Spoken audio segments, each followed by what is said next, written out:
Q&A. Karena setiap pertanyaan selalu ada jawaban.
Selamat malam pemirsa, Anda menyaksikan Q&A karena setiap pertanyaan selalu ada jawaban.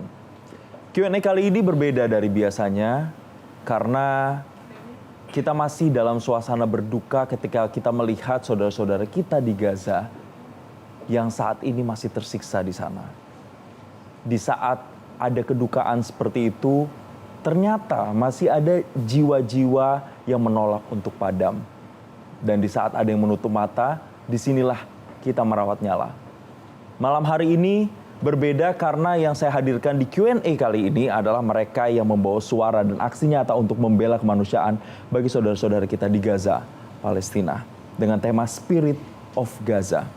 Dan langsung saja kita akan sama-sama mendengar apa sebenarnya makna dari perjuangan tanpa henti yang mereka lakukan saat ini. Sudah hadir bersama dengan kita kali ini di Q&A ada Ciki Fauzi. Halo Ciki. Halo, Assalamualaikum Jason. Kabar baik Ciki ya? Alhamdulillah baik. Alhamdulillah kabar baik. Tapi sebenarnya tidak sebaik itu kalau ngelihat kondisi di Gaza masih banyak tahanan Palestina yang belum dibebaskan. Iya. Makanya perjuangannya masih terus berlanjut. Masih panjang Ciki, banget. ya.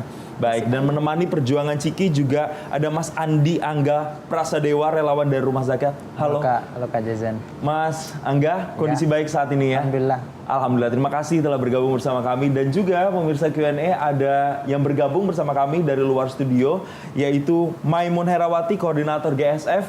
Assalamualaikum, selamat malam Uni Maimun. Waalaikumsalam warahmatullah. Selamat malam. Baik, terima kasih telah bergabung. Mungkin pertama saya mau ke Mas Angga. Kenapa pertanyaan saya mau ke Mas Angga? Karena sebagai informasi background pemirsa, Mas Angga ini adalah orang Indonesia pertama yang kapalnya pada saat itu di-intercept. Mas Angga juga bagian dari yang diculik oleh pasukan Zionis Israel pada saat membawa misi GSF, Global Sumut Flotilla 2.0 pada saat itu. Pertanyaan saya sederhana, Mas Angga. Setelah diculik, kapok? Enggak. Kenapa? Kenapa? Karena itu tujuan mereka buat kita kapok. Jadi jangan kapok. Mereka aja nggak kapok untuk terus merongrong rakyat Palestina, terus mengangkat, mengambil, merebut, merampas hak-hak mereka. Jadi kita nggak boleh kapok. Nggak boleh. Harus tetap teguh dan kuat. Cuman kan taruhannya nyawa loh, Mas. Ya, itulah yang harus kita bayar ya. Jadi semakin besar perjuangan yang ingin kita dapatkan, semakin besar tujuan yang ingin kita capai, maka sebanding juga usaha yang harus kita berikan. Gitu. Saya mau flashback ketika kapal Mas waktu itu intercept dan Mas diculik bersama dengan rekan-rekan yang ada di sana. Itu kronologinya seperti apa dan situasi psikologisnya pada saat itu seperti apa, Mas? Ini memang mereka bermainnya di situ, Mas. Bermain di psikologi. Saat pagi hari itu paling pertama kami yang di-intercept pagi hari itu kami melihat, memantau ada kapal tapi tidak ada di dalam radar. Setelah itu alat komunikasi kami di jam, jadi tidak bisa memberikan kabar atau informasi ke tim GSF yang ada di darat. Kemudian kapal yang di depan saya udah di-intercept. Kami kejar-kejaran, sempat kejar-kejaran, kemudian mereka menembaki kapal kami dan dua peluru terkena di salah seorang teman saya. Beliau dari Maghrib ya. Terkena, barulah kami mencoba untuk memelankan kapal karena kekhawatiran kami jangan sampai mereka semakin brutal, nembak brutal.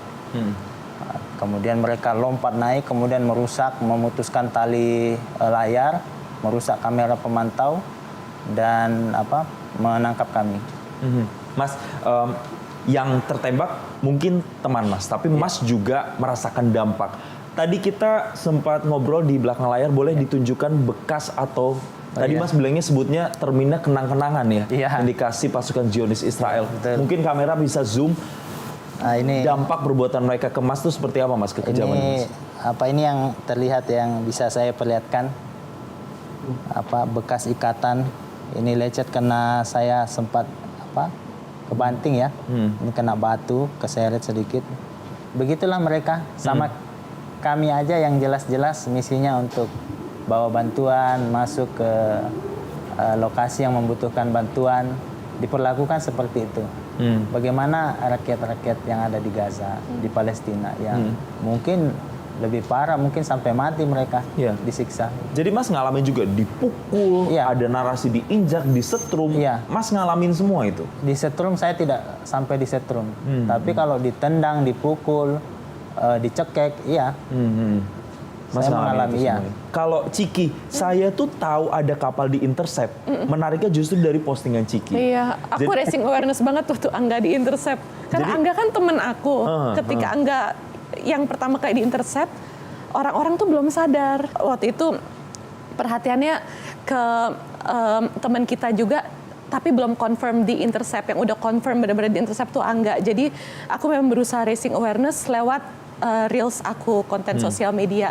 Dan sebenarnya itu lama banget nguploadnya. Karena pada saat itu sudah ada 8 juta serangan cyber ke networking GSF. Segala macamnya. Jadi kalau diakumulasi mungkin udah lebih dari 8 juta ya, berjuta-juta. Jadi memang sempat jam juga ngupload, sinyal susah, tapi akhirnya ke-upload dan alhamdulillah mulai ada awareness bahwa sudah ada orang Indonesia, yaitu Angga, yang di-intercept. Lalu awareness orang mulai memerhatikan CCTV dan pelayaran Global Sumut Flotilla dan berharap ada kapal yang bisa sampai Gaza. Iya. Apa yang dilakukan Ciki mungkin meningkatkan awareness kita yang ada di tanah air. Ciki juga ikut 2 kali ya GSF ini. Dari Tunisia. Dari Tunisia yang sebelumnya tahun lalu, sekarang ikut lagi. Gak kapok juga Ciki untuk terus memperjuangkan mereka rakyat Palestina? Aku akan berhenti sampai seluruh Palestina merdeka dan sampai seluruh tawanan Palestina dibebasin sama Israel. Jadi gini, ketika kita melakukan pelayaran dari etapa Turki yang Angga juga ada di sana, kita berlayar dengan Doctors to Gaza, yang ketika perkenalan mungkin sekitar 80% tuh mereka dokter dan mereka tuh prominent people gitu, kayak dokter-dokter yang penting. Dan kenapa mereka berlayar ke Gaza? Karena ada sosok Dr. Hussam Abu Safyah yang masih ditawan di penjara Israel dan dengan deraan yang nggak masuk akal, dan beliau itu ditahan cuma karena mempertahankan rumah sakitnya untuk terus melayani pasien-pasien Palestina. Jadi mereka ada alasan yang segitu kuat untuk berlayar, dan begitupun saya, begitupun Angga. Mungkin kita akan terus berlayar ya enggak ya, sampai seluruh tawanan Palestina dibebaskan dan sampai seluruh Palestina merdeka. Karena kita tuh berlayar bukan buat diri kita, tapi untuk menjadi bagian dari something yang liberate Palestine. Ini tuh membuat mata dunia harusnya terbuka, melihat perjuangan itu nyata adanya, walaupun kita tahu memang 2 kali GSF terjun memang masih belum berhasil. Tapi menurutku we're getting somewhere ya enggak ya? Sudah ada peningkatan bahkan kalau kita dibandingkan dengan GSF yang pertama ya. The world to rise up. Jadi GSF 2 kemarin kita melakukan semacam gempuran dari berbagai sisi. Dari Sea Mission kayak aku, Uni Maimun, Angga, kita melakukan misi laut. Semakin lama tuh Global Sumut Flotilla semakin matang dan semakin menjadi gerakan yang eskalasinya tuh meningkat. Mungkin yang awareness sekarang itu kalau soal awareness ya, GSF 1 tuh besar karena ada Greta Thunberg ikut berlayar, jadi awareness-nya besar. Next time kalau kita melakukan pelayaran lagi akan menjadi semakin besar lagi karena semakin banyak orang yang tersadar dan ikut berkontribusi. Yes. Makanya saya mau tanya ke Bu Maimun, Bu, optimisme itukah yang Bu Maimun masih lihat bahwa gerakan atau teman-teman relawan di GSF ini nantinya mampu untuk menembus blokade, bahkan bisa memerdekakan rakyat Palestina di sana, Bu Maimun? Bismillah, makasih ya Mas ya. Jadi salah satu tujuan utama dari GSF ini adalah memecah kebisuan, karena sebelum kami berangkat hampir tidak ada lagi yang berbicara tentang genosida di Gaza. Dan 10 hari setelah GSF berangkat, maka perbincangan tentang Gaza dan Sumut itu sekitar 245 juta engagement. Dan bisa dikatakan di masa penculikan itu perbincangan tentang Gaza, penculikan itu sudah mencapai, kalau saya tidak salah baca, mencapai audiens melalui media massa mainstream itu sekitar 2 miliar orang. Karena BBC membahas, Guardian membahas, semua media besar membahas tentang penculikan ini dengan menggunakan kata yang sudah kita sepakati bersama, kidnap. Jadi bukan lagi detain, tapi kidnap. Karena memang apa yang dilakukan oleh Israel itu adalah menculik relawan kemanusiaan di perairan internasional. Jadi dari sisi memecah kebisuan dan membawa kembali narasi Gaza ke dunia internasional, ini sudah berhasil. Keberhasilan berikutnya adalah pada saat semakin banyak pemerintah memberikan sanksi kepada Israel dan pemimpinnya. Dibandingkan dengan penculikan di GSF pertama dengan penculikan kedua, dalam prosesnya itu lebih dari 20 negara meminta penjelasan resmi dari Dubes Israel untuk negara mereka. Tentu saja kemudian tujuan utama kami adalah membuka blokade sehingga masuk bantuan kemanusiaan, dan ini sedang kami upayakan supaya narasinya pindah kepada narasi membongkar blokade, karena land convoy yang menjadi bagian dari GSF saat ini tidak bisa melewati batas Libya, membawa puluhan truk, ambulans, dan juga rumah untuk ini ya, rumah darurat. Blokade terhadap Gaza dia sudah bertambah luasnya, jadi sudah sampai ke Libya lokasinya, sudah sampai ke perairan internasional lepas pantai Yunani.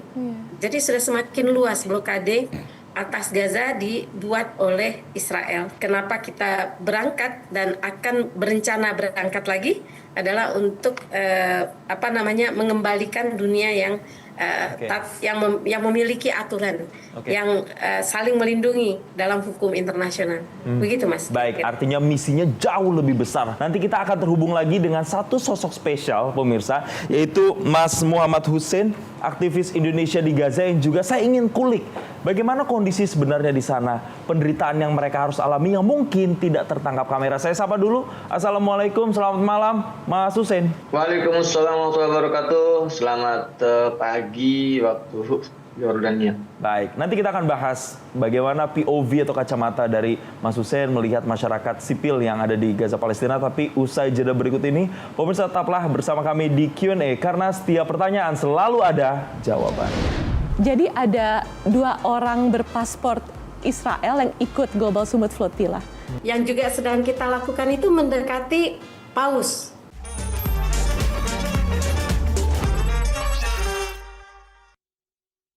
Anda masih bersama kami, pemirsa di Q&A, karena setiap pertanyaan selalu ada jawaban. Dan seperti janji saya tadi, saya akan kembali terhubung dengan aktivis kemanusiaan di Gaza, ada Mas Hussein di sana. Mas Hussein, mungkin kalau yang terlihat oleh kita di tanah air masyarakat biasa, itu kan kekejaman Zionis Israel di sana. Pengeboman, kemudian mereka yang harus tewas begitu, gedung-gedung runtuh. Tapi Mas, yang tinggal di sana, ada tidak Mas momen yang lebih mengerikan, yang jauh lebih mengerikan dari itu? Misal saya membayangkan mungkin ada orang yang kemudian mengalami gangguan jiwa, depresi berat, atau seperti apa bentuk-bentuknya Mas, yang mungkin tidak tertangkap kamera? Mas Hussein? Dari apa yang saya saksikan selama 12 tahun tinggal di Gaza dan saya merasakan langsung agresi-agresi militer besar Israel ke Gaza sejak 2011 sampai 2023 yang lalu genosida. Memang banyak hal-hal penderitaan yang tidak bisa ditangkap oleh kamera. Bagaimanapun kamera ini hanya bisa menangkap korban, kemudian ledakan, ya, kemudian runtuhan. Korban nggak bisa menangkap misalnya perasaan pilu seorang ayah yang pura-pura tahan, pura-pura kuat, sementara dia tahu besok itu tidak ada makanan untuk anak-anaknya. Bahkan tidak ada, bahkan mereka mungkin sudah tidak ada lagi besok hari itu. Itu kan nggak bisa ditangkap oleh kamera. Kemudian seorang ibu yang melihat anaknya mati kelaparan di depan matanya. Ya, mati kelaparan dan ibu itu tahu bahwa kejadian itu sedang ditonton oleh miliaran dunia. Bayangkan coba. Apakah hal itu bisa ditangkap oleh kamera? Dan jangan lupa, Zionis itu sangat mahir dalam propaganda. Maka mereka sangat takut sekali kalau propaganda itu terbongkar. Maka dari itu sebetulnya yang paling mengerikan di sini itu bukannya banyak korban ya, bukanlah banyaknya korban. Tapi ketika dunia ini sudah mulai terbiasa melihat korban itu. Dan juga penting dipahami ya, Mas Jason, di Gaza kelaparan itu bukan efek samping. Biasanya kan kalau perang-perang lain memang ada kelaparan karena efek samping ya, karena kondisi istilahnya tidak ada sumber daya di situ kan, kemudian juga barang-barang yang tidak tersedia. Kalau di Gaza bukan kelaparan, bukan efek samping. Di Gaza yang diblokade wilayah seluas area 360 km persegi itu di luar perbatasan itu ada puluhan ribu kontainer siap untuk masuk, dihalau dan tidak diizinkan oleh Zionis untuk masuk. Apakah di sana ada yang depresi, ada yang bunuh diri misalnya kan di sana?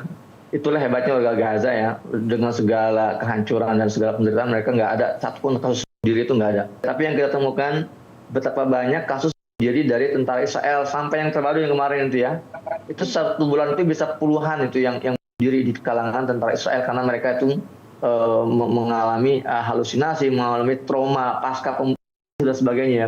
Di Gaza enggak. Nah, lantas apa yang membuat Gaza ini bertahan? Tadi itu harapan, bukan hanya harapan. Di Gaza mereka bertahan karena keyakinan. Dalam agama kami yang dianut ya oleh warga Gaza, Islam, itu sudah dijelaskan ujung dari segala kezaliman ini adalah kemenangan untuk mereka yang benar.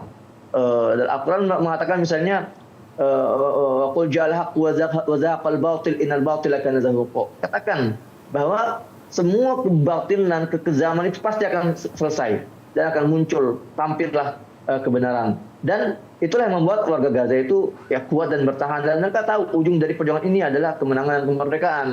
Namun ya kalau kita bicara hari ini bagaimana semangat mereka, jadi warga Gaza ini ya sudah tidak takut mati. Warga Gaza itu baik anak-anak, wanita, dewasa, ya pria, bahkan sebagian mereka mungkin justru takut hidup terlalu lama dalam keadaan seperti ini. Itu yang menjadi tantangan. Makanya bagi warga Gaza, mereka yang terbaik itu adalah orang yang beruntung. Jadi warga Gaza nggak nyebut mereka korban. Korban itu adalah mereka yang masih hidup dalam kondisi kelaparan dan dalam kondisi diblokade, dalam kondisi penderitaan yang tidak bisa dibayangkan oleh manusia manapun ya gitu. Jadi anak-anak Gaza pun sudah terbiasa dengan mentalitas semacam itu. Tapi harapan itu masih ada ya, Mas Hussein, itu yang kita harapkan di sana. Mungkin pertanyaan ini untuk Mbak Ciki, untuk Mas Angga dan juga Bu Maimun juga. Ketika aksi kemanusiaan yang teman-teman masih jalankan dan masih ikhtiarkan itu terus dipegang sampai dengan sekarang, bahkan nanti akan ada lagi gelombang-gelombang berikutnya. Tapi masih ada juga yang kemudian ada anggapan bahwa ini akan sia-sia, nanti akan kalah lagi dengan Israel. Bagaimana Mbak Ciki menjawab mungkin anggapan-anggapan atau sinisme yang seperti itu, Mbak? Nggak ada ikhtiar yang sia-sia. Jadi ada 2 orang berpaspor Israel yang ikut Global Summit Flotilla. Zohar, jadi Zohar ini keluarga negaraan Israel, paspor Israel, tapi beliau selalu bilang I was born in occupied Palestine, jadi nggak mengakui Israel. Menjadi aktivis Palestina, melakukan pelayaran ke Gaza untuk breaking the siege, menembus blokade tuh dari tahun 2012 atau 2014 gitu ya Uni ya. Dan akhirnya 4 tahun belakangan ini Zohar masuk Islam, mu'alaf, memeluk agama Islam. Zohar kakinya sebelah satu, jadi satu pakai kaki Amputasi ya, di besi ya, pakai kaki besi. Kaki palsu Fisiknya ya. terpincang-pincang tapi semangat untuk membebaskan Palestina itu luar biasa. Beliau Jew, Yahudi, paspor Israel, tapi pejuang Gaza. Terus ada satu lagi, David, tinggal di Amerika, tapi paspornya Israel. Influencer nama akunnya David Say Stuff, itu aktif banget untuk menyuarakan Gaza. Jadi ada banyak banget hal yang kalau kita keep doing it, itu semakin mengubah narasi negara-negara Barat untuk semakin berpihak sama Palestina. Seperti tahun lalu, ketika interception pertama kali terjadi, terus ada national strike terjadi di 100 kota di Italia, rakyatnya demo, terus hunger strike dan berbagai strike, lalu Giorgia Meloni akhirnya menyuruhkan semakin berpihak pada Palestina, Perdana Menterinya. Itu kan, apa ya, pemerintah tuh ujung-ujungnya akhirnya akan ngikutin mayoritas rakyatnya ketika masyarakatnya bersuara. Dari grassroots yang itu bersuara. yang kita ikhtiarkan. Jadi Global Sumut Flotilla, gerakan akar rumput dari laut yang akan terus kita ikhtiarkan. Mas Angga, nggak ada yang sia-sia Mas Angga? Nggak ada. Yang putus asa itu yang sia-sia. Jadi selama masih berjuang, maka kesia-siaan itu tidak ada. Oke, ini bagian dari usaha ikhtiar kita, bagaimana supaya ya ada manusia lain loh yang butuh perhatian kita di belahan lain gitu. Masa kita nggak memberikan mereka perhatian, mereka ditindas, kemudian mereka dirampas hak-haknya. Nah, maka kita perjuangkan perjuangan. Saya kira setiap perjuangan itu tidak ada yang sia-sia. Bu Maimun, setiap perjuangan nggak ada yang sia-sia, artinya yang dilakukan sampai dengan sekarang dan juga ke depan akan membuahkan hasil, Bu Maimun. Iya, bangsa Indonesia ini sebenarnya punya banyak kisah, Mas. Misal bambu runcing di Indonesia dahulu pada saat kita ingin berjuang mendapatkan kemerdekaan. Kalau kita lihat bambu runcing dibandingkan dengan senjata senapan mesin yang sudah dimiliki oleh Belanda saat itu sungguh tidak ada artinya. Tapi manusia yang optimis dengan kehidupan tahu bahwasanya perjuangan itu dimulai dari sesuatu yang kecil, lalu kemudian dia akan membesar dan dia akan menjadi bola salju yang tidak akan bisa ditahan oleh siapapun. Dan itu kepercayaan kami juga di GSF. Tidak ada yang sia-sia, tidak ada yang formative. There is no formative struggle in a way, karena kita melakukan apa yang kita bisa dan yakin bahwasanya at one point the world will be changed. Karena kalau kita lihat ya Mas ya, masyarakat internasional, misal Gen Z Amerika saja, mereka pada sekitar bulan Mei 2025 itu sangat pro dengan Israel. Lebih dari 75% mereka itu pro Israel. Hanya kurang dari 30% yang pro dengan Palestina. Akan tetapi pada bulan Agustus angkanya sekitar dari 62% Gen Z ini ketika ditanya tentang Palestina mengatakan dissolve Israel, give the land to the Hamas.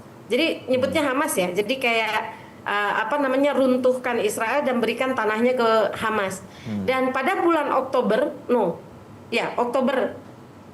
September 2025 itu kita tahu pada saat kelaparan akut banget ya, angkanya sudah naik menjadi hampir 80% Gen Z pro Palestina dibandingkan yang pro kepada Israel. Jadi perubahan itu selalu ada.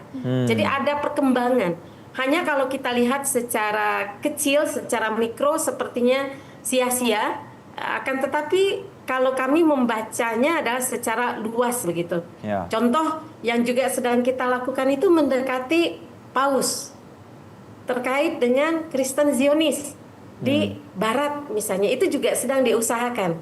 Ini sesuatu yang pada GSF 01 belum kami sentuh. Ya. Jadi diskusi dan dialog dengan para pemuka agama yang signifikan. Karena kita tahu bagaimana Paus yang terakhir itu meminta supaya mobil yang beliau gunakan berkeliling itu diubah menjadi ambulans untuk Gaza.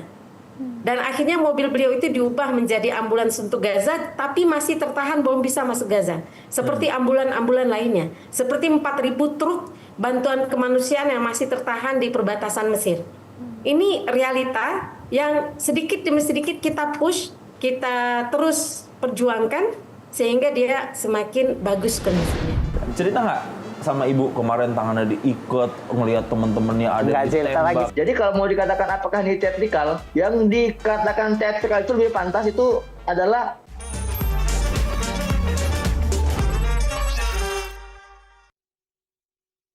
Anda kembali bersama kami pemirsa di Q&A, karena setiap pertanyaan selalu ada jawaban.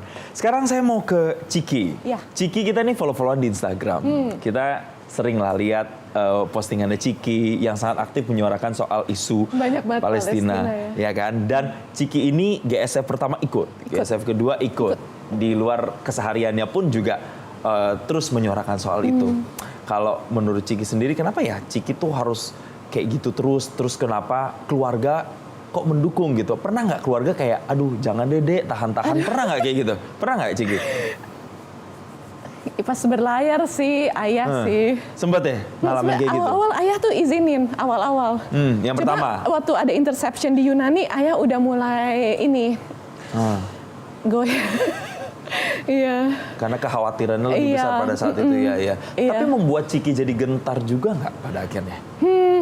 Aduh, sebenarnya aku tuh pengen terus lanjut, cuman emang aku kan komunikasi terus sama kakak aku ya. Waktu itu things happens banyak ya. Salah satunya kapal yang harusnya aku sama Uni naikin itu ada engine-nya ada semacam meledak atau apa, jadi ada lubang gede dan jadi tenggelam, jadi kayak kapal selam gitu setengah lebih tenggelam. Terus HP aku hilang lah apa dan lain sebagainya sampai akhirnya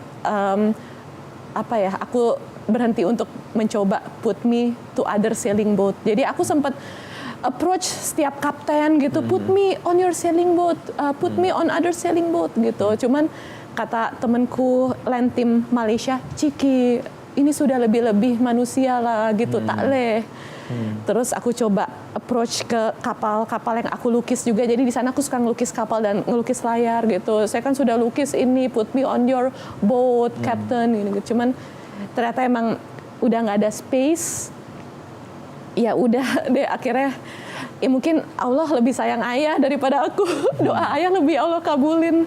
Ya udah akhirnya tanpa melo-melo, jujur sempat melo ya. Jadi waktu itu akhirnya aku sempat membersamai teman-teman naik support boat dibantu Uni Maimun. Mungkin Uni tahu banget perasaan aku pengen berlayar, jadi Uni memperjuangkan aku buat naik namanya Shirin Abu Akleh boat. Jadi itu boat dikasih nama atas nama jurnalis Kristen Palestina di West Bank. Namanya Shirin Abu Akleh. You should be proud because you're Christian kan.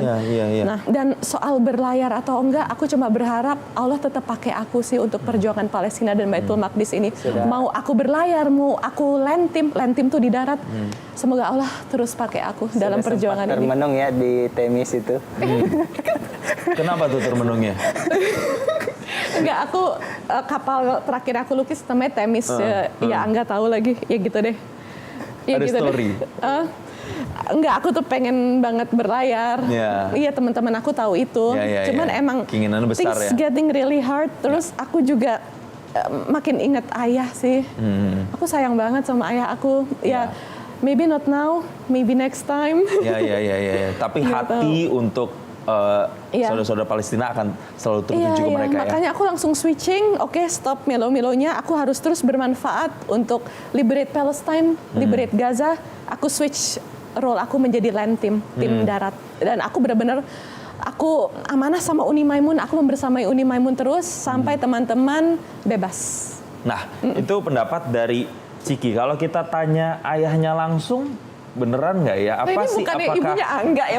Takut apa enggak? Coba kita akan sama-sama lihat tayangan berikut ini. Aku memberikan izin kepada Ciki itu dengan suatu batas-batas tertentu, dengan suatu pemikiran yang sangat matang sekali, dan aku juga minta sama Allah untuk memberikan kekuatan sama aku untuk bisa memberikan keputusan yang paling tepat. Jadi memang semua itu aku lakukan karena aku melihat keteguhan yang luar biasa dari anakku ini dalam membela kebenaran, membela kemanusiaan, dan secara konsisten dia lakukan ini udah mungkin puluhan tahun ya. Dan ini mungkin dalam suatu kondisi yang puncak-puncaknya ya, dalam membebaskan blokade Gaza ini bersama flotila. Dan alhamdulillah Ciki melakukan sebaik-baiknya sesuai dengan batas-batas yang saya berikan izin untuknya. Dan alhamdulillah aku sangat bangga sekali sama dia. Dan juga ada keterbatasan yang harus kita siasati sendiri. Ya. Dan aku bilang sama dia, ini perjuangan ya. Jangan sampai konyol. Jadi harus benar-benar dengan punya strategi yang kuat ya. Dan juga yakin terhadap perjuangannya seperti apa. Pesan aku buat anakku tercinta, my baby Ciki, tetap jadi kesayangan ayah. Ya, kebanggaan keluarga tentunya. Dan tetap menjadi kamu, yaitu yang rela dan ikhlas berjuang secara optimal sampai batas-batas tertentu yang kamu mampu. Ayah tidak pengen kamu jadi pahlawan, tapi ayah pengen kamu menjadi orang yang sangat konsisten, yang betul-betul berjuang secara optimal dan ikhlas untuk kepentingan kemanusiaan. Jangan ada rasa ujub di situ. Jadi Ciki gimana habis ngeliat video tadi? Kayaknya ayah kasih lampu hijau kok sebenarnya. Deg-degan tapi masa kayak kaget gitu. Jadi tetap akan terus berjuang terus ya, berlayar terus ya. Ya, karena semoga. lampu hijau udah dikasih sama ayah ya. Iya, semoga. Tapi aku paham sih ayah khawatir banget. Waktu di misi laut ini lebih komunikasi sama kakak aku. Karena khawatirnya kalau terlalu detail komunikasi sama ayah khawatir. Gitu sih, paling nggak ayah sama kakak tahu aku nggak apa-apa loh gitu, I'm okay. Kamu make sure ke mereka kalau everything is fine, semuanya baik-baik saja. Karena dan misi kalau kamu lagi terus dalam berlanjut. misi tuh uncertainty-nya tinggi banget. Betul. Kan, dan dar-der-dornya tuh selalu ada. Jadi kadang menurut aku nggak usah terlalu tahu detail, nanti khawatir. Tapi paling nggak tahu kalau kita oke. Ya, itulah dia. Kalau Mas Angga kayak gitu juga? Ke orang tua gimana? Atau ke saudara atau ke orang rumah gimana? Saya lebih ke ibu ya. Kalau bapak saya mendukung aja. Ini ibu saya yang saya lebih khawatirkan. Makanya saya komunikasi ke adik saya. Sampaikan pesan penting ke adik saya. Kalau ibu saya video call, kakak di mana? Lagi jalan ini. Jadi lebih ke enjoy-nya aja biar beliau nggak kepikiran gitu. Pas berlayar juga masih bisa kami komunikasi. Kakak di mana? Ini lagi mau makan gitu. Pesan-pesan penting itu ke adik saya. Jadi adik saya yang lebih ini nanti menenangkan ibu saya gitu. Iya. Tapi ketakutan terbesar ibu apa ketika Mas Angga memutuskan ya saya mau ada di misi ini? Iya, namanya orang tua ya pasti khawatir, banyak sekali yang dikhawatirkan. Inilah makannya lah, ininya lah, bahkan mungkin nanti tidak kembali atau seperti apa nanti. Ya, ibu saya memikirkan itu. Cerita nggak sama ibu kemarin tangannya diikat, ngelihat teman-temannya ada nggak ditembak? cerita lagi, saya di ini, saya dicek fisik, pulang pas sampai di rumah, buka semua. Ini mana, lihat bekas-bekasnya. Gitu saya digituin. Jadi saya bilang saya nggak apa-apa, alhamdulillah. Saya bilang Allah masih menjaga, karena pakai logat Makassar ya. Kita masih doakan saya, bunda masih doakan saya, keluarga semua doakan kami gitu. Jadi alhamdulillah kami selamat ya. Ya tidak apa-apa lah.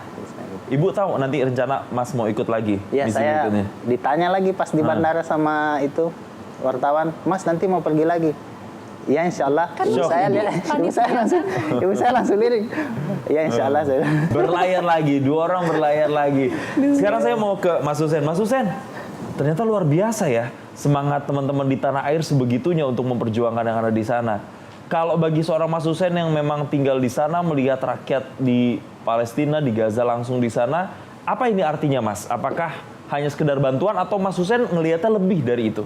Iya. Ya. Baik, jadi saya sudah mengikuti kegiatan global istilah flotilla seperti ini sejak 2010, artinya 16 tahun yang lalu, dan saya pun pernah diintercept di tengah laut antara Suriah ke Gaza. Nah, saya sedikit ingin ikut menjawab pertanyaan sebelumnya ya. Kalau ada yang menganggap bahwa ini adalah sebuah teatrikal ya, ngapain sih jauh-jauh, apakah ini dikatakan gagal? Begini, kalau usaha semacam ini dikatakan gagal ya, kalau tidak sampai ke Gaza lantas dikatakan gagal, maka banyak sekali peristiwa-peristiwa besar di sejarah itu yang akan dianggap gagal, gitu ya. Karena pada akhirnya keberhasilan itu tidak diukur dari hasil akhir, tapi tangga-tangga perjuangan. Itulah artinya keberhasilan kan. Nah, apa artinya Global Smooth Flotilla? Global Smooth Flotilla ini bukan sekedar sampai ke Gaza, tapi ini pesan moral bahwa blokade itu tidak boleh menjadi hal yang normal. Genosida itu nggak boleh jadi hal yang normal. Dan kami semua sudah melihat bagaimana negara-negara dunia gagal, maka kami sipil yang bergerak. Itu poin utamanya. Jadi kalau mau dikatakan apakah ini teatrikal, yang dikatakan teatrikal itu lebih pantas itu adalah pidato hak asasi manusia ya di panggung internasional yang itu semua hanya cuap-cuap dan tidak memberikan apa-apa. Itu teatrikal. Tapi ketika ada ratusan manusia ya datang dengan menempuh resiko sebesar ini menghadapi Zionis yang sangat berbahaya itu bukan teatrikal, itu adalah bukti nyata bahwa sipil ingin bergerak. Dan gerakan seperti ini benar-benar mengangkat sekali moral dan mentalitas warga Gaza. Itu yang saya rasakan ketika kami di sana. Jadi ketika mereka melihat bahwa ternyata tidak semua orang itu diam loh, ada segelintir orang dari miliaran orang, ada segelintir orang yang berani mengorbankan nyawa mereka, kemudian mengorbankan istilahnya harta mereka untuk bisa ikut masuk ke Gaza dan membuka blokade Gaza. Ini sesuatu yang benar-benar mengangkat semangat dan membuat warga Gaza itu lebih tegar dan bisa bertahan dalam menghadapi semua ini. Oke, sekarang ke Bu Maimun. Bu Maimun, saya tahu Bu Maimun juga punya keluarga yang harus ditinggalkan ketika Bu Maimun harus melanjutkan misi untuk menembus blokade di sana. Akan terus melawan pasukan Zionis Israel walaupun keluarga, anak harus ditinggalkan? Insya Allah terus. Kita tidak tahu hasil akan seperti apa karena Allah yang menentukan, dan kita tidak tahu ujung dari kehidupan kita akan akan kapan, Mas. Mungkin besok saya meninggal, mungkin 2 tahun lagi saya meninggal. Saya ingin masa-masa saya meninggal itu adalah masa-masa saya membersamai bangsa Palestina. Berarti saya bisa simpulkan perjuangan sampai mati ya, Bu Maimun ya, untuk kemudian bisa membela saudara-saudara kita yang ada di Gaza Palestina. Nanti usai jeda saya akan tanya lagi ke semua narasumber yang ada di Q&A. Kalau saat ini rakyat Palestina bisa menyaksikan kita, pesan apa sebenarnya yang ingin disampaikan? Tapi usai jeda berikut ini, tetaplah bersama kami di Q&A, karena setiap pertanyaan selalu ada jawaban. Global naratif tuh semakin berubah. Di GSF mayoritas tuh bukan Muslim. Iya, tapi mereka lebih wah dalam membela Palestina. Pertama, permintaan maaf. Kedua, ucapan terima kasih. Ketiga, janji untuk kalian warga Gaza.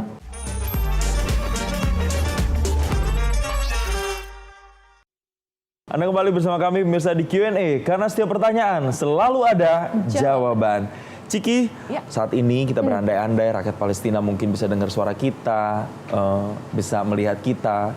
Apa yang ingin Ciki sampaikan ke mereka? We always stand by your side, we got your back. Kita akan terus menyuarakan. Dan Ciki yakin itu akan berbuah hasil suatu saat nanti ya? Insya Allah perjuangan akan ada endingnya. Ini soal kita ada di barisan mana nih? Kita ada di barisan yang apatis, kontra, atau dalam barisan yang ikut berjuang. Itu pesannya ya?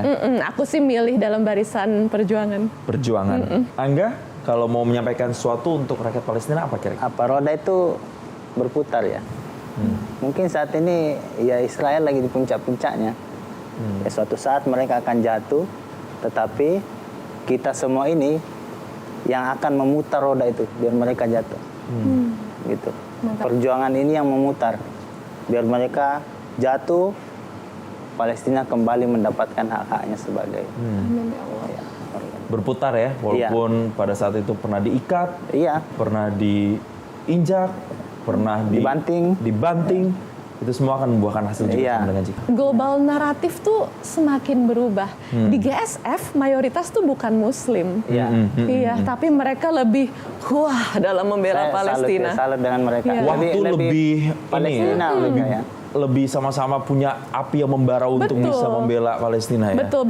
Kalau misalnya dirimu lihat ya di interception pertama waktu di perairan Yunani, jadi ada teman kita, Masmi namanya, orang Katalunya, bule, white people, terus bikin piramid di ship war-nya Israel. Terus waktu di intercept juga Masmi tuh bilang ke aku, we need to show some resistance, Ciki. Padahal teman kami itu bule, white people, tapi semangat showing resistance dan memperjuangkan Palestina tuh somehow lebih gacor gitu dari kita yang Muslim. Jadi di Global Sumut Flotilla nih benar-benar kita menyaksikan bagaimana the pendulum is swinging, narasi global mulai berubah, dan ini akan menjadi eskalasi yang semakin besar jika we keep doing this. Iya. Kita harus jaga apinya tetap selalu nyala gitu ya. Kita harus gandengan tangan semuanya. Mas Hussein, ngelihat perjuangan teman-teman seperti ini, kira-kira apa pesan yang bisa disampaikan untuk rakyat Gaza? Baik, pertama permintaan maaf, kedua ucapan terima kasih, ketiga janji untuk kalian warga Gaza. Minta maaf karena kami tidak konsisten, karena kami tidak maksimal dalam perjuangan ini. Mohon maaf, kami hanya bisa menangis lewat layar kaca dan kami belum bisa membuka blokade Gaza. Yang kedua, kami terima kasih kepada warga Gaza karena kalian telah menjadi inspirasi untuk kami. Anak-anak Gaza 2 tahun lebih kalian tidak sekolah karena kalian sibuk menyekolahkan kami yang di luar Gaza. Apa itu arti ketegaran, apa itu arti kesabaran.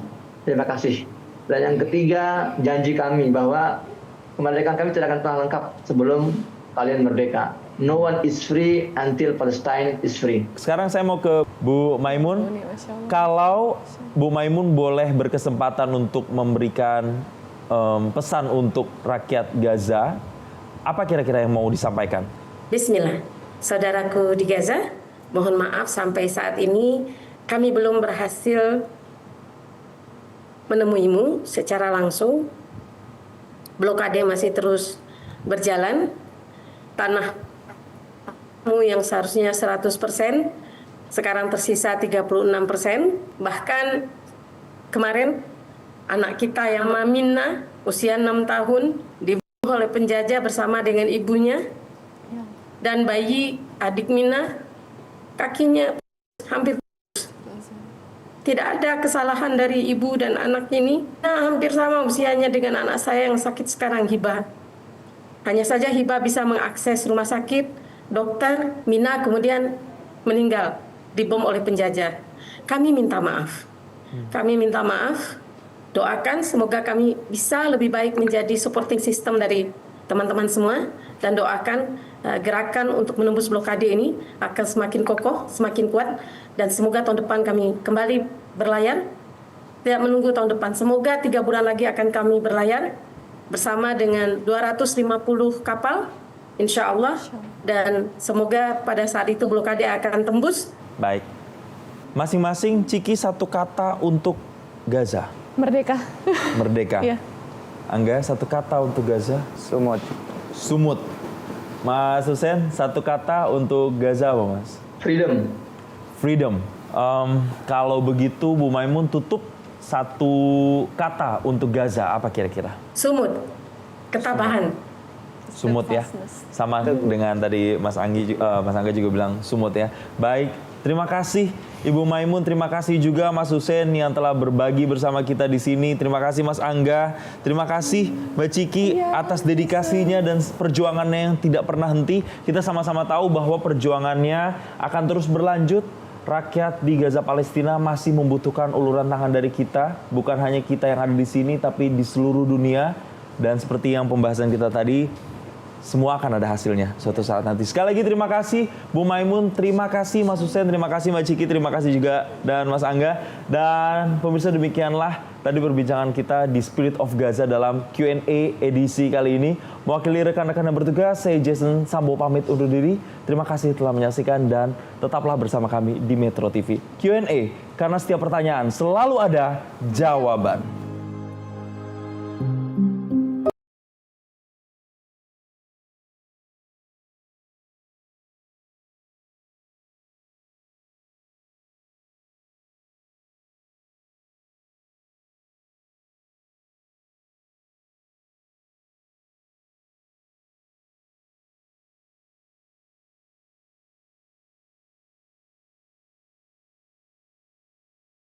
Jelajahi cara baru mendapatkan informasi. Download Metro TV Extend sekarang.